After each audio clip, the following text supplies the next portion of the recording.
엘리베이터에 올라 지하 1층 버튼을 누른 여성. 그날도 여느 때와 다름없이 출근을 위해 아파트 지하 주차장으로 향하는 평범한 일상을 시작하고 있었습니다.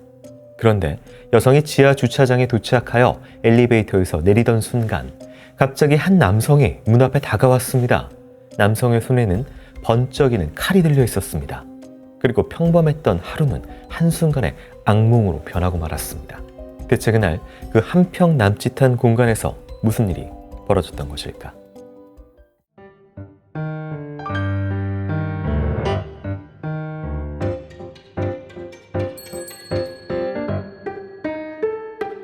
(2024년 5월 7일) 화요일 오전 8시 서울 강남구의 한 고급 아파트.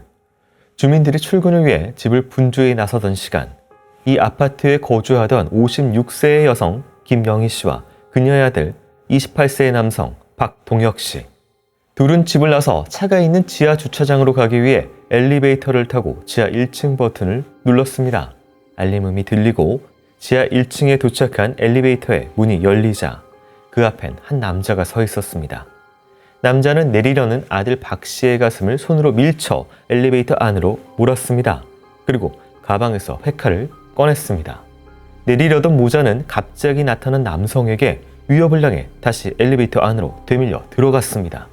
범인이 사용한 회칼은 전체 길이 33.5cm, 칼날 길이는 무려 21cm에 달했습니다. 그런 무기를 든 상대를 밀폐된 엘리베이터에서 만났으니 피해자들은 무방비 상태에서 공격을 당할 수밖에 없었던 겁니다. 귀하는 어머니 김 씨와 마주선 상태로 왼손으로 김 씨의 왼 손목을 잡고 회칼로 김 씨의 목을 1회 공격했습니다. 그리고 곧바로 옆에 있던 아들 박 씨의 가슴을 2회 공격했습니다. 그리고 다시 어머니 김 씨의 배를 1회 공격한 범인. 전체의 동작은 연속적으로 이뤄졌습니다. 어머니 김 씨는 그 자리에서 쓰러졌고 괴하는 아들에게 다가가 칼을 휘둘렀으나 아들 박 씨가 칼을 맨손으로 막았습니다. 완강히 저항하는 박 씨. 이에 괴하는 엘리베이터 밖으로 빠져나갔습니다. 여기까지의 모든 과정이 엘리베이터 CCTV에 고스란히 찍혀 있었습니다. 이후 급히 병원으로 옮겨진 모자.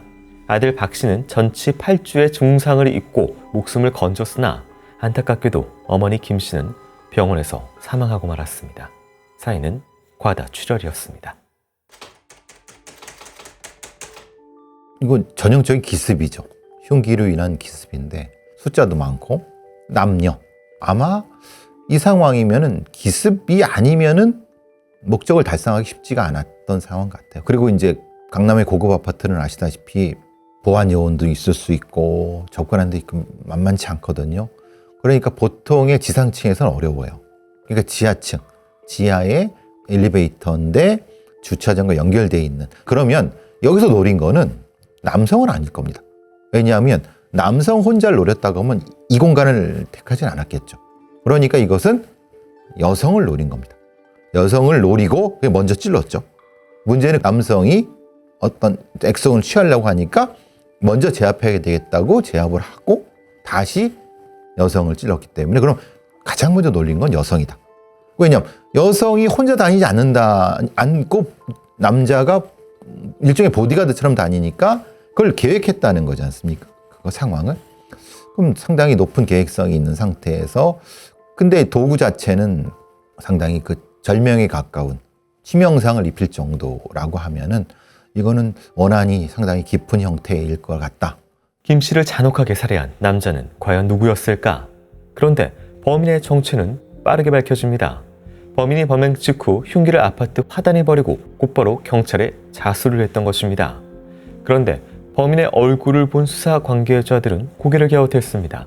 김 씨를 살해하고 30대 아들의 목숨까지 위험하게 만들었던 범인은 고령의 노인이었기 때문입니다. 경찰서에 자백을 하러 나타난 괴한은 82세의 정인호.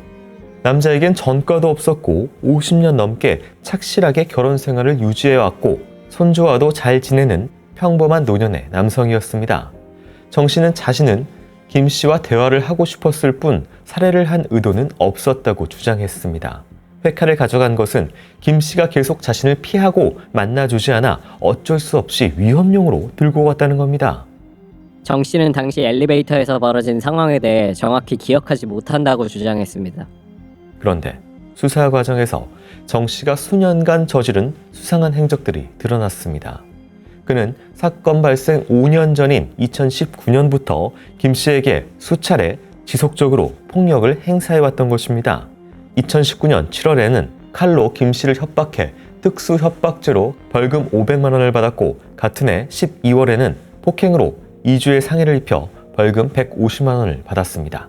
또한 사건 발생 3개월 전인 2024년 2월 20일에는 김 씨의 집을 찾아가 그녀를 협박하고 집에 약 2시간 감금하기도 했습니다. 2024년 4월엔 또다시 김 씨의 아파트에 무단 침입해 그녀가 탄 엘리베이터에 무작정 오르려다가 김 씨의 아들인 박 씨에게 제지당하기도 했습니다. 그는 왜 지속적으로 김 씨 모자를 공격했던 것일까?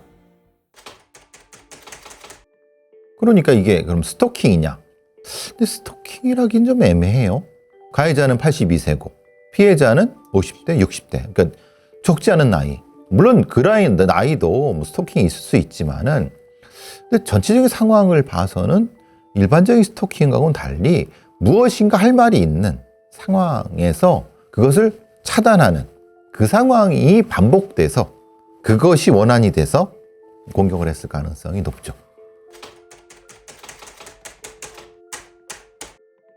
아마 경찰들도 놀랐을 거예요.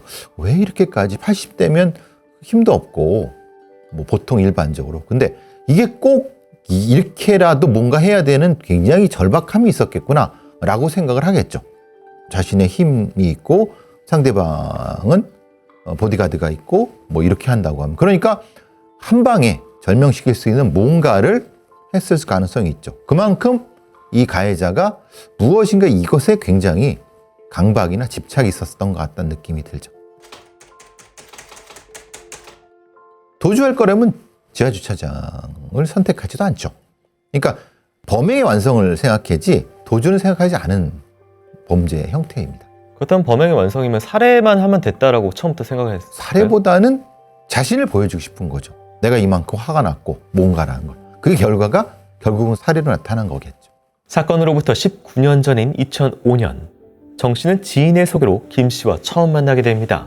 당시 김 씨는 30대 후반이었고 정 씨는 60대 초반이었습니다. 건축업을 하고 있던 김 씨는 2008년부터 정 씨에게 금전적인 도움을 요청해왔고 정 씨는 흔쾌히 응했습니다. 현금 대여, 어음 할인, 공사대금 채무 보증 등을 해주며 김 씨에게 돈을 빌려줘 왔었던 정 씨. 심지어 자신과 아내 명의 부동산을 담보로 제공하기까지 했습니다. 2008년부터 2012년까지 정 씨가 김 씨에게 빌려준 돈은 총 36억 6,206만 원이었습니다. 수십억에 달하는 거액의 돈을 빌려간 김 씨. 하지만 그녀는 돈을 적극적으로 갚진 않았습니다. 반면 돈을 빌려준 정 씨는 최근까지도 은행에 다액의 이자를 상환하고 있었고 2013년에는 약 47억 원 상당의 채권 양도 각서를 받았지만 다른 채권자들의 가압류 때문에 한 푼도 받지 못했습니다. 2018년부터 2020년까지 김 씨가 정 씨에게 변제한 금액은 고작 3억 2,800만 원. 빌려준 돈의 10분의 1도 되지 않는 금액이었습니다. 그런데 더 중요한 사실이 있었습니다.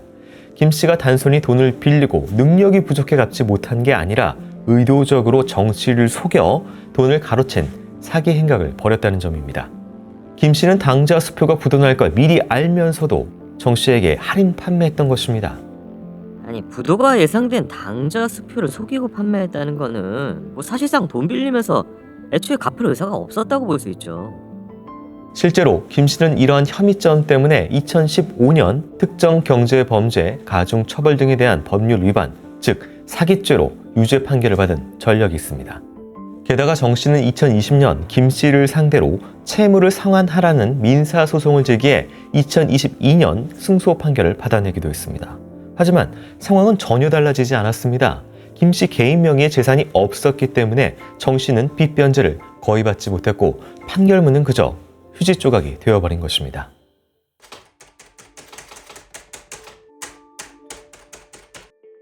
그럼 일반적인 사기일까? 그러니까 섞여 있다고 보는 거예요. 예를 들면 지금 공격한 가해자라고 보죠. 그리고 죽은 사람, 사이에는 금전관계가 있었어요. 근데 그게 단순히 금전관계라기보다는 어쨌든 치정이란 건 확인할 수가 없는 거니까 계속 돈을 빌려주는데 갚지도 않은데 돈을 빌려줬다. 그럼 가스라이팅이 됐다는 거냐? 그렇죠. 여기서의 문제는 그거죠. 그럼 가스라이팅이 된 이유는 뭐냐? 그러니까 치정일 수 있다. 그러니까 그런 형태의 이 죽은 사람이 소위 이 속칭 꽃뱀과 같은 이렇게 돼서 그거 때문에 근데 그건 확정할 수 없습니다만은 법으로 분명히 사기죄 유죄를 받고 민사로 돌려주라고 법원도 판결했는데 이행하지 않는 그럼 이런 경우에 사실 우리나라에서는 강제 집행이 참 어렵습니다. 그러니까 돈 빌린 사람이 그냥 남의 명의로 잘 먹고 잘 사는데 피해자는 쫓아다니면서 해야 되는 지금 그 상황 같아요. 물론 그렇다고 해서 가해자가처럼 살인을 하는 건 잘못된 거죠. 근데 분명히 그런 아파트에 살고 있으면은 돈을 갚을 만도 하지 않습니까? 47억의 총액에 3억밖에 안 갚았다고 하는 것은 돌아가신 분한테도 민사적인 책임은 분명히 있는 거죠. 그렇게 정 씨가 빚더미에 앉은 82세의 노인이 된 반면 김 씨는 강남 아파트에 거주하며 법인 명의로 계속 사업을 해왔습니다. 정 씨로부터 몇 차례 폭행과 협박을 당했지만 그러면서도 끝끝내 돈을 갚지 않았습니다. 사건 발생 일주일 전인 2024년 4월 29일 정 씨는 또다시 김 씨를 만나기 위해 그녀의 아파트에 몰래 들어갔고 김 씨가 타는 엘리베이터에 함께 탔습니다. 그런데 김 씨와 함께 있던 아들 박동혁 씨는 정 씨를 몸으로 막아섰고 그렇게 그는 엘리베이터에서 밀쳐졌습니다. 4월 29일 엘리베이터 앞에서 아들에게 몸으로 밀쳐진 그 상황이 정 씨를 크게 분노하게 한 것으로 보입니다. 시간이 흘러 5월 7일 정 씨는 평소 자신이 차에 보관하던 회칼을 가방에 넣고 대중교통으로 김 씨의 아파트로 향했습니다. 오전 8시경 정 씨는 아파트 지하 주차장 엘리베이터 앞에서 기다렸습니다. 그리고 피해자들이 엘리베이터에서 내리려고 하자 회칼을 보여주며 위협했습니다. 그렇게 다시 엘리베이터 안으로 밀려 들어가게 된 모자. CCTV 영상에는 그 이후의 상황이 담겨 있습니다. 정 씨는 김 씨의 목과 배를 찔렀고 그것을 제지하는 아들의 가슴도 찔렀습니다. 2024년 11월 7일 열린 사건의 재판에서 피고인 정 씨는 자신에겐 살인 의도가 없었다고 항변했습니다. 회칼은 단순히 위협용이었고 상황이 통제를 벗어나면서 의도치 않은 일이 발생했다는 겁니다. 하지만 재판부는 이러한 정 씨의 주장을 받아들이지 않았습니다. 앙심을 품고 미리 회칼을 준비해온 점, 피해자들과 마주친 후 주저함 없이 회칼을 사용한 점 등을 볼 때 이는 우발적이 아닌 계획적 범행으로 판단된다. 피해자 박동혁 씨와 김 씨 유가족들은 정 씨의 엄벌을 탄원했습니다. 끔찍한 범죄를 저질렀을 뿐만 아니라 자신들에게 제대로 된 사과나 피해 배상을 하지 않았다는 것입니다. 반면 정 씨의 가족들은 정 씨를 비호하며 나섰습니다. 정 씨는 50년 넘게 아내를 부양해온 가장이었고 자녀들과도 원만한 관계를 유지했기에 가족들이 나서서 선처를 탄원했던 것입니다. 게다가 정 씨가 범행 직후 곧바로 자수한 점도 양형에 고려됐습니다. 결국 서울중앙지법은 정인호 씨에게 징역 18년을 선고했습니다. 그러니까 살인행위로 18년 나온 거는 계획성이 들어갔으니까 당연히 그 정도 나오겠죠. 15년에서. 근데 여기서 걸리는 거는 그 악성채무와 관련된 누적된 거는 그건 뭐냐 이 말이에요. 그러니까 우리는 범죄에 있어서 그걸 감하지는 않습니다. 지금 이것도 그런 것 같아요. 그런데 좀 안타까운 거죠. 그러니까 일부러 회피해서 악성채무를 안 갚겠다고 하면서 그런데 그걸 접근해갖고 막 옥신각신하고 막 이런 것이 몇 번 반복됐다고 하면은 법원에서도 보통 이런 경우는 참작을 해주는데 제가 안타까운 건 그거예요. 이 가해자가 꼭 그 방법밖에 없었느냐. 왜냐하면 탐정을 고용해서 어떤 숨겨둔 재산이라든가 아니면 여러 가지 그런 것을 좀 해서 그 방법을 생각했어야 되는데 그래서 제가 걸리는 게 그런 거예요. 이게 단순한 채권 채무 문제가 아니라 다른 어떤 감정적인 문제가 있어서 그랬을 수 있겠다는 생각 때문에 형량은 그 정도가 보통의 형량이지만 좀 중간에 이렇게까지 됐어야 되느냐라고 하는 안타까움이 있죠. 치정 비슷한 감정적인 게 있는데 배신감이 더 컸다. 그렇죠. 그것 때문에 그런 것 같아요. 그러니까 단순히 채무만이 아니라 왜냐면 그러면서 본인의 삶이 돈과 함께 부정돼 버린 거잖아요. 그러니까 더더욱 집착적인 살인을 간 것 같다는 생각이 드는 거죠. 무려 16년 동안 청산되지 않았던 30여억 원의 채무관계. 노인 정 씨는 돈을 못 받은 16년의 세월을 지옥에서 살아왔고 결국 한 사람의 죽음과 18년의 감옥살이라는 비극적인 결말을 맞이하고 말았습니다.